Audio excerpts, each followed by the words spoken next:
మహానేతపై కదలిక దినపత్రిక సంపాదకుడు ఇమాం రచించిన జనం చెక్కిన శిల్పం వైఎస్ పుస్తకాన్ని ఎంపీ మేకపాటి ఆవిష్కరించారు. ఎన్ని కష్టాలు వచ్చినా ఇచ్చిన మాట కోసం మడమ తిప్పని నాయకుడు వైఎస్ జగన్మోహన్ రెడ్డి అని మేకపాటి అన్నారు. రాష్ట ప్రజలు జగన్మోహన్ రెడ్డిలోని నాయకత్వ లక్షణాలను గుర్తించారని ఆయన అన్నారు. ఆత్మస్తుతి, పరనిందతో కాంగ్రెస్, టీడీపీలు తమను తాము మోసం చేసుకుంటున్నాయని ఆయన అన్నారు. చంద్రబాబుకు విశ్వసనీయత లేదని మేకపాటి విమర్శించారు. బషీర్బాగ్ ప్రెస్ క్లబ్ లో జరిగిన ఈ కార్యక్రమంలో పలువురు రచయితలు, సాహిత్యాభిమానులు, వైఎస్ఆర్సీపీ నేతలు పాల్గొన్నారు.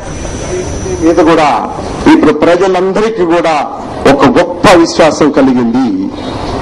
గొప్ప నాయకుడవుతాడు, రాజశేఖర రెడ్డి గారు లేని కొరత తీరుస్తాడు, మన జీవన పరిస్థితులను మెరుగుపరుస్తాడు, ఈ రాష్ట్రాన్ని అన్ని విధాల అభివృద్ధి పొందాలో నడపగలడు, ఒక గొప్ప యువ నాయకుడు, మనం అందరం గర్వించదగ్గ నాయకుడు అవుతాడనేది ఈరోజు సామాన్య ప్రజలందరిలో కూడా ఆ విశ్వాసం కలిగినందు వల్లే